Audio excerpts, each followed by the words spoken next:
हो आज ये थिएटर ग्रुप का आपने एक बार फिर से इसको रिलॉन्च किया है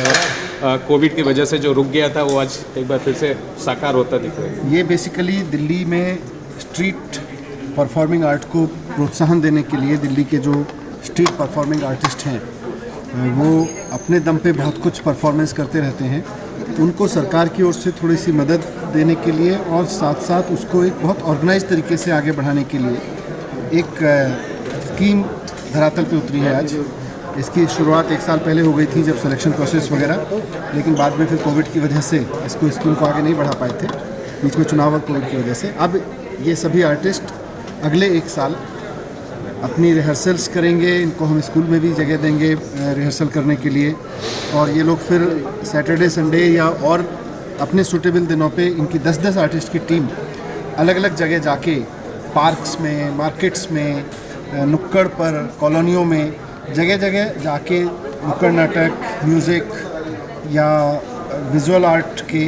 अपनी परफॉर्मेंस करेगी, लोगों को इन्वॉल्व करेगी, कम्युनिटी को इन्वॉल्व करेगी। इससे शहर में एक टेस्ट डेवलप होगा, एक माहौल डेवलप होगा। और ख़ास तौर से मैं मानता हूँ कि कोविड के दौरान जो थोड़ा सा निराशा का माहौल रहा और उसमें जो लोगों के अंदर एक कह सकते हैं कि डिप्रेशन का भी दौर रहा है, उससे निकालने में काफ़ी मदद करेगी। सर, ये गंगा जमुनी तहजीब दिल्ली को कहा जाता है, और कितने आर्टिस्ट इसमें फ़ायदा ले पाएंगे और कितने इसमें 1000 आर्टिस्ट हमारे इस स्कीम में रहेंगे। अभी फ़िलहाल क्योंकि पिछले साल जो सिलेक्शन हुआ था करीब 450 आर्टिस्ट का हुआ था 1 साल पहले, उन्हीं सबको आगे 1 साल के लिए कंटिन्यू कर दिया गया है, और इसके अलावा 550 आर्टिस्ट और इसमें लिए जाएंगे। सर, इनको प्रोग्राम अपने आप दिए जाएंगे या ये कोई अपने आप से कोई भी ये अपना भी डिज़ाइन कर सकते हैं। सरकार में बैठे हुए हमारे जो क्रिएटिव टीम हैं वो लोग भी बहुत सोच सकते हैं, हमारे ऑफिसर्स की तरफ से भी कुछ डायरेक्शंस जा सकते हैं, बट थीम प्रोग्राम सब कुछ बहुत डायनेमिक तरीके से होगा। शहर की लाइफ में डायनेमिज्म लाने के लिए बहुत सर, आपने ये क्वेश्चन है सर, और अच्छी लगे दिल्ली के हवा में, दिल्ली के वातावरण में आर्ट एंड कल्चर की गूंज हमेशा से रही है, उसको अब दिल्ली वासियों को और अपने मोहल्ले, अपनी गलियों में देखने को मिलेगा इसका रंग। सर, आपने वेस्टर्न यूरोप के कुछ एक्सपीरियंस शेयर किए, क्या आप उनको भी इन्वॉल्व करेंगे इन प्रोग्राम्स में, ताकि वो बच्चे आगे उससे कुछ अवार्ड? किसी भी चीज़ को हम कॉपी पेस्ट नहीं करते। भारत की अपनी एक समृद्धि रही है, भारत की एक रिचनेस रही है, उसी को हम आगे बढ़ाएंगे। हम बहुत शहरों से प्रेरणा ले सकते हैं। एक सेकंड, आपने बोला 1000 लोगों का सिलेक्शन हुआ है, तो जो भी ऐसे कलाकार हैं जिनके अंदर कोई प्रतिभा है, तो उसके लिए कोई चयन किया जाएगा या उसमें शामिल? नहीं, अभी 550 कलाकारों के चयन के लिए प्रक्रिया शुरू होगी, और 450 कलाकारों का जो चयन हुआ था पिछले साल, उनकी फेलोशिप शुरू होगी।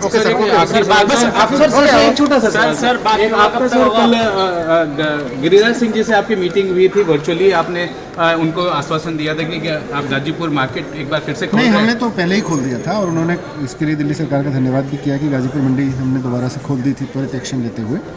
और उनसे मैंने रिक्वेस्ट किया था कि हम चाहते हैं कि जो बर्ड फ्लू जैसी बीमारियां जब आती हैं तो उस वक्त देश की चुनिंदा लैब्स हैं, जालंधर में है, भोपाल में है, दिल्ली देश की राजधानी होने के बावजूद यहाँ सेंट्रल गवर्नमेंट की कोई इस तरह की लैब नहीं है, तो अगर उनका भी सहयोग रहे और दिल्ली सरकार का वेट डिपार्टमेंट और भारत सरकार का वेटरनरी डिपार्टमेंट मिलकर एक अच्छी लैब दिल्ली में स्थापित कर सके, तो उसका पूरे देश को फायदा मिलेगा।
Download Tarang online radio app from Google Play Store.